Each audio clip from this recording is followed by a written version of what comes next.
Welcome to all you dear Scorpios. This is your monthly horoscope for Scorpio for the month of October of 2020. And of course, for some of you, it is indeed happy birthday for you.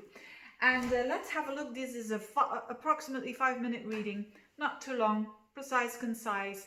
And there are 3 things that I find quite interesting. First of all, and you are in the spotlight. Is Mercury going backwards, going retrograde around at about the 15th in your sign of Scorpio. So that's really, that's the most significant thing for you in October. Of course, on the background, there's still Mars going retrograde. Your ancient ruler still going retrograde. It's same old story, but this is also going on. And last but not least, I want to mention something about a beautiful trine going on between Venus in Virgo and trining the Capricorn planets in, the Jupiter, Pluto, Saturn conjunction. But let's get started with Mercury, the planet of communication, the planet of thinking, in your sign, going backwards and forwards. Now, if it would be only that, it would be really something about you, how you profile yourself in a new way, how you present yourself towards others, because it's in your sign, which means that you could be thinking of, I'm going to do it differently as from now, in the way that I want to say things to people, in the way that I want to be understood, and you're redefining yourself. But this one is a very specific retrograde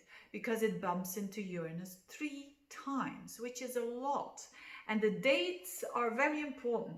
Check out these dates. The 7th of October, the 20th of October, and the 18th of November are gonna be very important days for you, where you have this Mercury in an opposition to Uranus in your 7th house of relationships.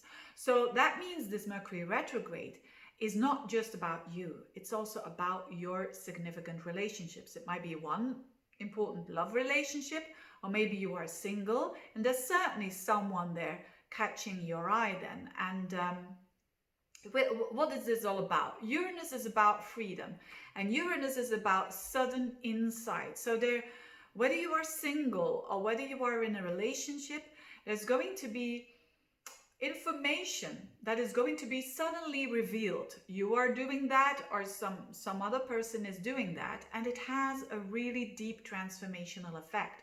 So for instance, maybe you're dating now, and you're connecting with someone new, and those dates could be very important, that there are pieces that were hidden from you that come to the surface, or you telling that to this new person, and because of that, the relationship will, the goal is certainly of getting more authenticity in relationships, and you love that because you are Scorpio.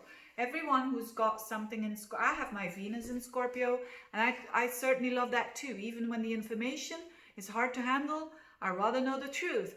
And there's something about that energy that is coming for you, certainly in October, and even a piece in November.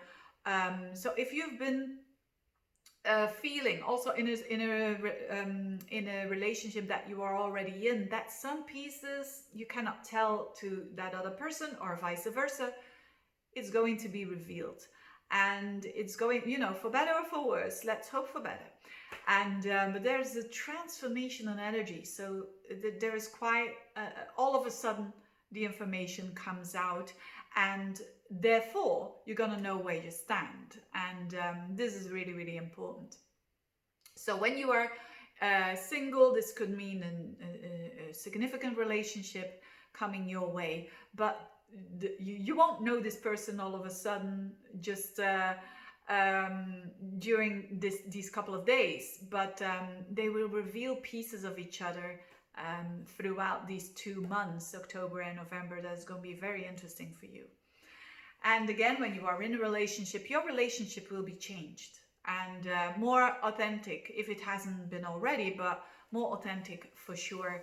And there's going to be a lot of deep and quite intense conversations as well. Certainly when you're thinking, yeah, I really need to do this conversation, these are the times that even when you don't want to do this, that you're going to feel that urge of or that outburst maybe But know that when Uranus comes along, this is because we've either waited too long to tell somebody something, or someone else has waited too long to tell us something.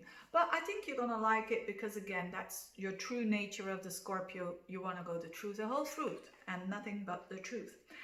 On a more light level, but also very real level, you've got that lovely Venus in your 11th house. That is fantastic to have. Venus in Virgo in the 11th house throughout the whole month is fantastic to have. It means on a social level, lovable level, friendships, and it's trining Jupiter, Pluto, Saturn in your 3rd house. So there could be more social events that you're going towards. There could be more, of course, even these days, you know, when you are in quarantine, there still can be connections with people throughout the internet, throughout social media and whatnot. But this is, as it is in Virgo, it's quite practical, quite concrete. You could be falling in love with a friend as well, with Venus there in the 11th house, trining Jupiter. Maybe someone from abroad, maybe someone with a different culture than you. This is very grounding energy at the same time. And this is especially around the 18th of the month and onwards. So it's the later part of the month. When you're having a goal of launching a website, of launching some association with like-minded people, very good energy to do so. And of course, last but not least, you've got this Mars in your 6th house. Still, if you want to know more about that, about the Mars retrograde, check out the video separately that I made for Mars retrograde for Scorpio. But it's same old story. So Mars, you want to go forwards when it comes to your health or when it comes to work, but you've been holding back. There are some barriers there. That might be mentally, that you were... because of communication or things that you want to say that you can't say. Whatever it is, there's a reason for that. So keep that in mind. And around the midst of November, this is going forwards again. Having said that, I wish you a very good month, a very good birthday when it's your birthday, and see you next month. Bye-bye.